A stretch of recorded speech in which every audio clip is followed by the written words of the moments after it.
Halo, saya Lois Maturan dari Paroki Keranji, dan hari ini saya ingin jujur, saya tidak bisa berkata tidak. Dulu, saya tidak bisa berkata tidak pada dosa, pada kenikmatan sesaat, dan pada kegelapan.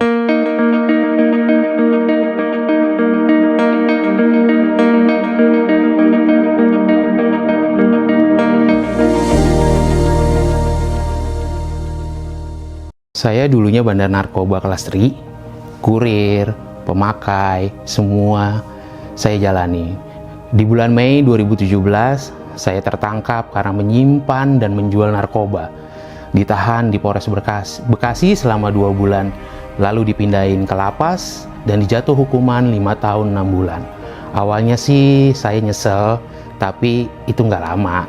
Saya balik lagi di dalam lapas, saya tetap jualan, saya tetap pakai, dan semakin hari saya semakin rusak dan jauh dari Tuhan. Satu hari saya pakai sabu kebanyakan, efeknya menjadi saya paranoid. Tapi bukan cuma 1 hari, dan hari-hari berikutnya saya seperti mau gila. Saya coba melawan diri sendiri, tapi pada kenyataannya saya tidak mampu. Kecemasan itu luar biasa menyiksa saya, sampai akhirnya saya menyerah. Dan saya datang ke gereja dalam keadaan tidak normal. Dan di situ saya mulai merasa Tuhan belum selesai dalam hidup saya. Saya semakin aktif ikut kegiatan rohani di dalam lapas. Paranoid itu perlahan hilang, dan untuk pertama kali dalam hidup saya sadar bahwa saya perlu Tuhan. Saya terima Yesus, saya belajar mengenal Kristus, dan saya percaya Tuhan menyambut saya kembali seperti anak yang hilang. Saya teringat surat Paulus di Roma 7 ayat 15. Sebab apa yang saya kehendaki itu tidak saya lakukan, tapi yang saya benci itulah yang saya lakukan.